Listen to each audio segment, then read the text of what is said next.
పూరి జగన్నాథుడి మందిరం లోపలికి వెళ్లే సమయంలో ఈ 3వ మెట్టు మీద కాలు పెడితే మీరు నరకానికే వెళ్తారు అని మీకు తెలుసా? జగన్నాథుడి మందిరంలో మొత్తం 22 మెట్లు ఉన్నాయి. ప్రతి ఒక్క మెట్టుకి ఒక ప్రత్యేకత ఉంది. ఒక రోజు యమలోకానికి ఒక పాపి కూడా రాడు. చిత్రగుప్త, ఏం జరిగింది? పాపులు అందరూ ఎక్కడా అని యమధర్మరాజు అనగా, ఇదంతా ఆ నారాయణుడి వలనే అని ఇలా చెబుతాడు. జగన్నాథుడి దర్శనం చేసుకుంటే జీవితంలో మానవులు ఎన్ని పాపాలు చేసినా వాటిని జగన్నాథుడు క్షమించి ముక్తిని ప్రసాదిస్తాడు.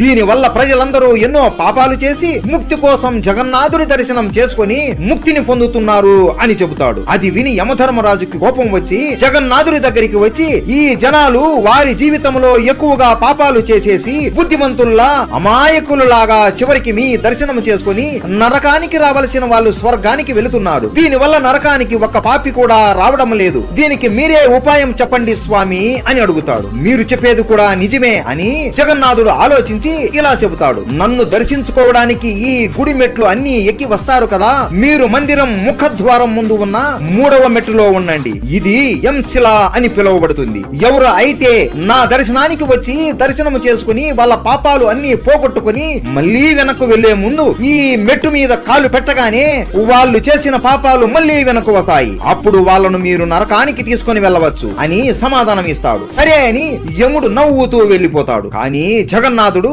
నవ్వుకుంటాడు. ఎందుకంటే భక్తులు గుడికి వచ్చేటప్పుడు ఎంశిల ఎక్కి రావచ్చు, కానీ బయటికి వెళ్లేటప్పుడు వెనుక ఉన్న ఇంకొక ద్వారం నుండి వెళ్ళవచ్చు. ఇలా కొంతమందికైనా ముక్తి ప్రసాదించవచ్చు అని నవ్వుకుంటాడు.